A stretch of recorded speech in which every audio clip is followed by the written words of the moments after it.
So we counted it. We eventually counted up. It came up to about almost $8 million. And I started to shit. I almost shit myself. I says, "Oh fuck!" The minute I walked out of the post office, I knew something terrible was about to happen. Just slammed up against the van. All these FBI agents with guns put them in my head. Sam, thank you very much for coming on the show. Thank you for inviting me, Andy. Appreciate it. Absolutely, no, my pleasure. Your book, The Brinks, is amazing, and I've read it and gone through it, and it does read like a piece of fiction. And I just want to go through. I want to go through your life story and get that out in this interview. How did you go from being the victim of a robbery to thinking it was a good idea to rob a bank? Well, yeah, it wasn't actually a bank. It was bigger than a bank. It was a armored car depot where all the armored cars for the whole eastern coast of New York come to empty all the money from the banks. So I had a friend. He was a New York cop, but he had a moonlight. He used to moonlight to get extra money because most of the cops they're paid shit wages in New York.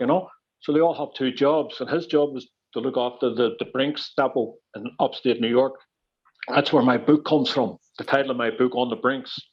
But this big fort, all the armored cars filled with money comes in, and it empties all the money out and gets all the new stuff for the banks the next morning. So the whole eastern coast in America, they all come here. So you can imagine the money, millions and millions and millions of dollars every night in this place. And when I went up a few times, and they bring me up the 4th of July, Independence Day, his birthday, things like this. And I started to get to know this place. And I couldn't believe I was inside this big depot, and all these guards with their shotguns are all sleeping, or they're eating pizza. The shotguns are all just still away in the ground, like no one's looking after the money. And all the big safes, these big giant safes, are just lying open. They're that lazy. They can't have been barred to close the safes because they're thinking, well, we're going to have to open it up again in another hour. What's the point lacking it?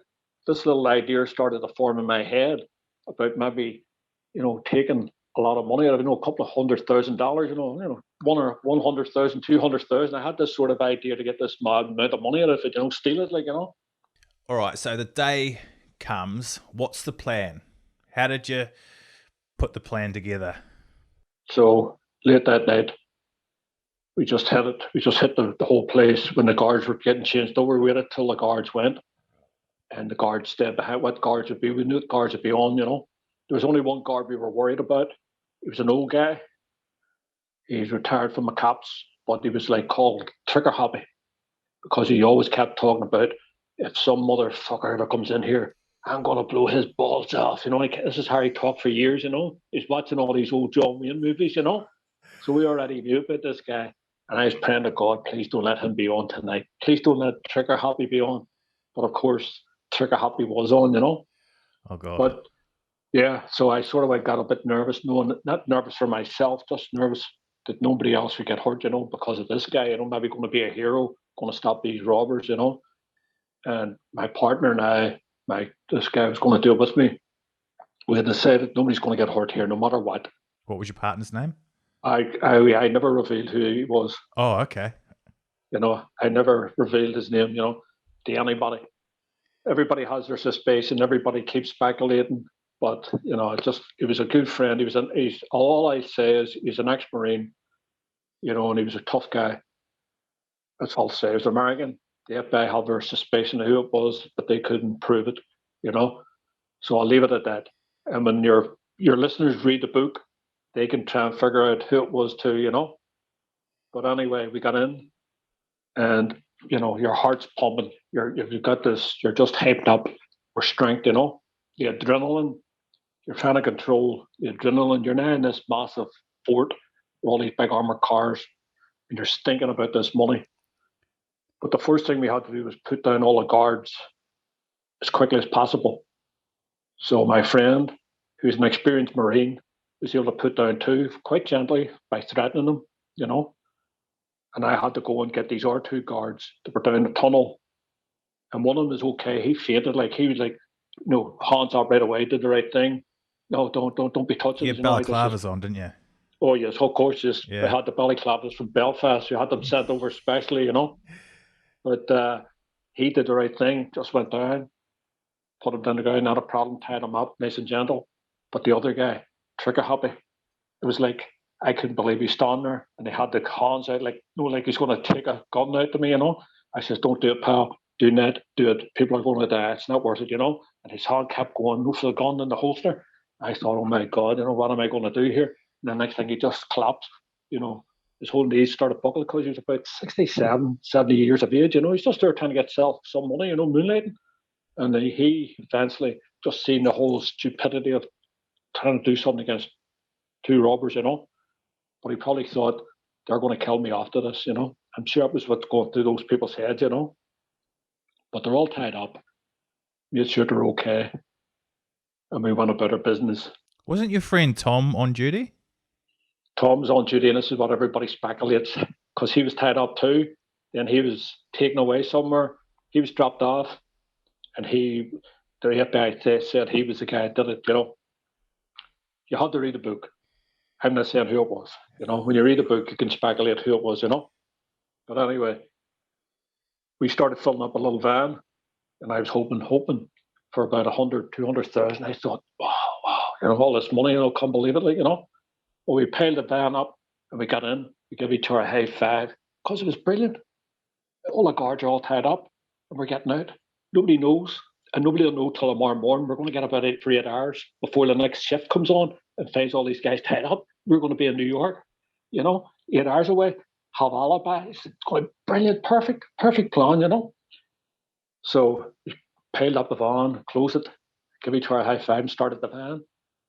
And the van wouldn't fucking start because there was too much money in it, and all the smoke started coming out, out of the back of the van, and it was all fucking covered. And we were scared, all the fire alarms going off and everything. So we had to get back out, start pulling all the money back out again. Out of the We van. threw it out of the back of the van that we had stacked in, and we drove back out slowly out the van, out the doors, out the gate. But the problem we had, we didn't tie the guys up too tight. We didn't tie them up right. So the guards were able to loosen, get their loot. I mean, it was ridiculous. We just tied them up loose. We didn't want to hurt them or anything like that there. So the guards got loose, and we got out on the throughway, New York. We're driving in, and we're laughing and giggling like two kids, because we've just got away with a great robbery, We didn't know then that the guards are out, and they've called the cops, the FBI. So all the helicopters start coming out overhead. Well, we hear the helicopters, but we're not thinking it's anything to do with us. We're driving on down the throughway in New York, not knowing that the helicopters are out looking for this van. But for some reason, the helicopters couldn't pick us out. They did. I don't know why. They never stopped us. They put up roadblocks, and we just drove through all different roadblocks. Never stopped once, And we got to New York, and we put the van in this garage, underground garage. We went, and it took us a couple of hours to calm down. We went out and started to count the money, And I was hoping, I said, please God, let there be 100,000. Even if it's only 50,000, I'll be happy, Just give me a good bit of money, But of course, it went into millions and millions. And I said, what the fuck, What the fuck have we done here, I started to get scared, So we counted it. We eventually counted up. It came up to about almost $8 million. And I started to shit. I almost shit myself, I said, oh fuck. Because this means the FBI is going to come after us like big time. It's going to be in all the news, the news headlines and all. Because it's about 30 or 40 million in today's money. Oh yeah, it was a lot of money. But the funny thing was, all that money we left behind, when it came out that we'd left 40 million behind, because we couldn't get any more in the van. That's all we could get in. But we left 40 million behind, But the plenty, 8 million was enough for two guys. It's plenty, isn't it? Yeah, I mean, you can't be too greedy when you're only expecting like $100,000. Just take what you can eat. That's it, That was all it was, Because you heard that the van left tire marks at the scene. Yes. What did you do about that? Well, once I heard that, I was getting tip-offs. They says I got this call from a guy says get rid of the tires because what guy? Just a random guy. No, you have to read the book. You read the book and you'll know. Anyway, I got a good tip off from this guy saying, get rid of those fucking tires. right? So I didn't think twice. I went out. I went to a garage that I knew where I lived, a Greek guy in Greek. I says, I need 4 new tires. So he looked at the van. He said, you don't need new. They are new. I said, please, just give me 4 new. So he knew something was wrong, but he didn't say nothing. He says, okay, customer's always right. So he put 4 new tires on it and gave me the 4 tires, right? I put them in the back of the van. Didn't think twice, you know. So I drove out, went away, driving, looking for a dump, or somewhere to dump these tires, you know. So I went over to the dumpster and I just dumped the 4 tires, you know, and drove away thinking, yeah, it's in that. Little did I know, the FBI has been watching me, you know. So they go over to the dump and they lift the 4 tires out and they take it back to headquarters, you know, and they know now, yeah, we got the bastard, you know. Then you've got this shitty van that's still full of cash, right? That's right. And you're driving around this van full of cash, and you need somewhere to hide it. So you approach Pat the priest. Yeah, I approached for Pat. I always hated the Catholic Church all my life, you know. They've never done anything for him, but I kept hearing about this priest. He lived in the village, New York, and he's always helped the homeless. Very good man, you know. So I thought I'll approach him, see if he can find somewhere I could hide, because it was massive amounts of money, like, you know, it was a lot of it, you know, we couldn't put it anywhere. So cut long story short, I got talking to him and I says, Pat, is there anywhere you could hide some money for me, you know? So he knew I was an illegal alien. So he's thinking, oh, maybe $10,000. I want to put it the same because he knew I was working in the casino. So he's thinking I'm saving up all my money. I haven't got a bank account. I want to make sure it's safe, you know. So he's thinking, yeah, he says, yeah, no problem. I get it, you know. But bring it over to my place in the village. You know, he's got this big house that he lives in. So I arrive and he has a big garage out the back. I drive in. He looks and he says, yeah, he's expecting me to hand him an envelope, you know. He says, where is it? Where is it? I said, it's in there. He says, where? I says, in that van. So he went in the back, man. Oh my God. You know, like, he couldn't believe what he's seeing, you know, all this freaking money, you know, like. I says, Flora, you know, what do you think? Is it okay? He says, yes, well, let me think. Give me a couple of days, come back to me in a couple of days, you know. There was a couple of homeless guys came past, you know. But one in particular, I was sort of like weary of. He was like a black guy, you know, not because he's black or anything, I'm not a racist, but there was something about him. And I met Pat the next day. So we found this apartment Pat knew of to bring the money in, leave it there, you know. And we were bringing in different suitcases, grip bags, and stuff like that. And I was bringing one in, and as I was bringing it in, this guy comes towards me and he holds the door open for me. The same guy. Yeah, but see, I'm not thinking, you know, I look, it's a black guy, you know. And the first thing I said to myself, fuck, there's no way a black guy in New York is going to open the door for a white guy, you know. Something wrong there, you know. So he's holding the door for me to go in the elevator, go up to the floor to see what floor I'm going into. And I'm thinking, where the fuck have I seen him? I've seen this guy before, you know. And little did we know that the FBI and I knew we were inside. Pat had brought a money counting machine and he was counting all the money with it, all the $100 bills were outside. The FBI was listening. Talk me through the day that it all came unstuck. Yeah, the day was Friday. I'll never forget it, you know. So I was going to the post office in Queens. I had all this money I was getting converted into money orders, postal orders. And the Queens, Jackson Heights in Queens, quite a busy place. There's Korean fruit stores, Italian restaurants, always busy, always busy. And it was a Friday, I went down. I'll never forget it. So I went into the post office and I handed over, you know, so many thousands of dollars and got it converted into postal orders. And just I went out the front door of the post office. The minute I walked out of the post office, I knew something terrible was about to happen because the entire streets were empty. All the people who had been there half an hour ago, all the shops, all the businesses, was deserted. It was like a zombie movie. All of a sudden, I was just standing there on my own, looking up and down, and the hairs in the back of my head just told me something's going to happen, you know. So I tried to be calm, but my heart was beating like a drum, you know. My stomach was churning. I had my van parked up the street, so I walked casually up the street slowly knowing something's going, because there's nobody about. The whole streets are deserted. All of a sudden, this is one of the busiest streets in Jackson Heights in New York, and there's not one person about. And I'm walking up and I'm trying to breathe, get into the car, get into the car, get away. This is what the thought. So I put my hand to get my keys, and the next thing, everywhere, just slammed up against the van. All these FBI agents with guns, put them in my head. They kept shouting, Sam, where's the guns? Where's the guns? Where's the guns? I said, I don't have a gun. I've never had a gun in New York. I don't carry guns. Where is it? Started cursing all. So we opened up my van. There's nothing in the van, no guns and all. So a bit relieved then, because I thought, maybe I was going to have a shootout, all this crap that's in their head.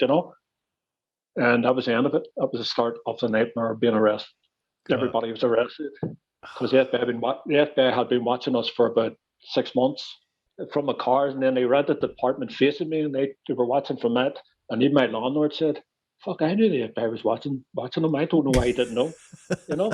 So it just shows you what was my mind. My mind, I wasn't even thinking about getting caught. I didn't believe I was going to get caught. Crazy. And then when you do get arrested, they try and do the good cop, bad cop with you, don't they? Yes, that's so insulting. So the FBI come in, they're doing this. Oh, you're going to the penitentiary for life. Do you know what it's like? You're going to be getting screwed every day in the shower and all. You know what they're going to do to white boys? No, this all bullshit. So I'm just sitting there and not saying anything. I don't open my mouth the whole way through it. So next thing, this black guy comes in. He's in charge. He's in charge of the whole operation. Call him Stit. He introduces himself. He says, "Do you remember me?" I looked at him and says, "Yes, I think I do now. You're the homeless guy." He says, "That's right." He was the homeless guy that day. So he reveals himself, as the agent in charge of all this, the whole operation. He says, "Yeah, I've been watching you for 6 months, You didn't realize." And he starts telling me, going to chapel, followed me to school, followed me to chapels, all this plop. But I wouldn't talk to him. So he offered me a deal about, if you tell us everything that happened, going to give you a new ID, you'll not go to jail, all this stuff. But I still refused to talk. It's called get down first, getting down first. They had to come to you because they think you'll tell them everything. So they're giving you a chance to get down first with all the information. And then rat out everyone else that's involved. Exactly. Be a rat. But I just stared at him. He couldn't understand this. He couldn't understand why I wouldn't talk to him, why I wouldn't accept his offer. But I was well looked after by the guards because a lot of them had Irish connections, and their mothers were telling them, "You make sure you look after Sam. I'll kick your ass if I find out he doesn't get what he wants and all this here. So they were bringing me in the best of food and stuff, And, it was so funny. And then the trial starts. Many people there to watch? Packed. You couldn't get in it. It was a show trial. It was just ridiculous. No one of them ones you can't get in. You have to get tickets and all this. It was just packed every day. Really? Covered every newspaper, New York Times, everybody was there, What was the end result with the trial? Like, how long did you get guilty or innocent? Yeah, or how long? Well, the end result was, at the end, back of my head, I thought I was going for life in prison. But the lawyers got together, and one of them came forward. He's now a judge now, this lawyer. One of them was Power Patch lawyer. He's now a federal judge. And he came forward and he says, "Listen, Sam, we're going to put this to the judge that your civil rights were violated." So I'm like, "What are you talking about?" He says, "Oh, your civil rights were violated. You were arrested in New York and brought up to Rochester, which is 8 hours away. You should have been, when you were arrested in New York, you should have been charged down there and went to trial down there. But they brought you up here and they violated your rights." And I'm laughing. I said, "Fucking catch yourself on. They violated my rights. That's madness." So I go back to the county jail and I'm thinking, these lawyers are crazy. This judge is going to just, laugh at them. It's so ridiculous. So next thing I get called over to the trial, over to the court, and they dropped all the big charges because my civil rights were violated. What did they drop? They dropped doing the robbery, having the gun, having everything was dropped except having stolen money. That's what I was finally charged with. All the big charges were dropped. All the 20-year ones, the 30-year sentences, dropped down to just having money. Just have money. And the most they could give me was 5 years. I couldn't believe it. It was like I won the lotto, I went back to jail and I was so happy. thinking no matter what happens, they're only going to give me 5 years. You know. When you were in prison, didn't you get didn't President Bill Clinton, Yeah, get involved in your yeah. situation? Well, yes. What happened was there was a thing going on over here called the Good Friday Agreement. And it was big news. You know, all the warring factors, the British and the Irish governments, the American government were all involved, and they're trying to bring us peace to Ireland, peace to the north, so that everybody would stop fighting. You know, so it was called the Good Friday Agreement. Tony Blair was one of the key people behind it. Him and his cabinet ministers, and he was the prime minister at the time. So he was deeply involved. Bill Clinton was involved. The Irish government was involved. You know, it was big, big news. You know, it was going on for a couple of months. People negotiating for a Good Friday Agreement, and then one morning, it was about 2 o'clock in the morning, I get taken out of my cell in the penitentiary. I said, "Where am I going?" I thought they were moving me to an art prison. And they says, "Oh, you're going up to the big house with the governor." I says, "No, fuck, I'm not going up there. What am I going up there for?" He says, "Oh, we can't tell you. We can't tell you. You have to come up, but it's an order from the governor." I said, "I don't give a shit. I'm not going up to fucking no governor's fucking house, you know." He says, "Look, you have, please, we'll get into trouble if they don't come, you know." So I says, "I'm going up, but I'm not talking to nobody." He says, "That's okay. Just come up and talk, the governor will be here, you know." So I went in, the governor was there, and he goes, "You have a phone call." So I said, "What? Phone call? What? Why am I getting a phone call up here in your house, you know?" He goes, "It's from the White House." So I says, so I says, "No fucking way. I'm not talking to anybody." So I refused to talk to. I refused to take a phone call. So they sent me back to my cell. So about a week later, I got this secret message sent in from people outside in the prison saying, "The next time you're told to go and take that phone call, make sure you fucking take it. Go up and listen to what's been told." You know. Would you say you're a So stubborn man at times, Sam? very stubborn. You know. Just ask my wife. You know. But then I had no other choice. You know. So the next thing, 2 days later, I get a phone call again. Back up. The governor said, "Yes, yes, okay." So I lift it up and tells me her name. She says, "I'm representing Bill Clinton," right? So I'm thinking, this is a fucking FBI trying to get me to say something stupid, you know? I go, "Okay, go ahead. How's Bill doing?" You know, I'm going like talking like shit. You know, I said, "Yeah, is Bill okay now?" She says, "Please, this is very serious. You're going to be released and sent back home because of the Good Friday Agreement. President Clinton has signed your clemency," you know? I said, "Oh, yes, okay. And tell him to have a nice day," you know? Because I just thought it was the FBI fucking over my head, you know? So forgot all about it. Next thing, my cellmate from Derry, he comes running down to me about 2 days later, shows me a headlines in the local newspapers here, the Irish News. He said, "Miller coming home from penitentiary." So then I started to fucking think, could this be real? You know, how can this be happening? What's happening here? This is mad, you know. And about a week after that, I got taken out of the cell, flew down to New York, kept overnight to get home by JFK. Such a crazy story. And so were you Yeah, free then when you got back to... yeah, because this is a strange thing. They wanted to put me in one of the Belfast prisons, you know. But when I went there, they brought me there, and then they says the governor came to me and says, "We can't keep you here because we don't have any papers to hold you. It would be illegal. Then you would sue us for keeping you in prison when we're not supposed to." So they just let me out. I went, got the train. Nobody knew about it. It was all done secretly. My family didn't know I'd arrived back in Belfast or anything, you know. I had no money. So the governor gave me, I think, a train ticket from from Derry. It was a prison in Derry, I think they were holding me.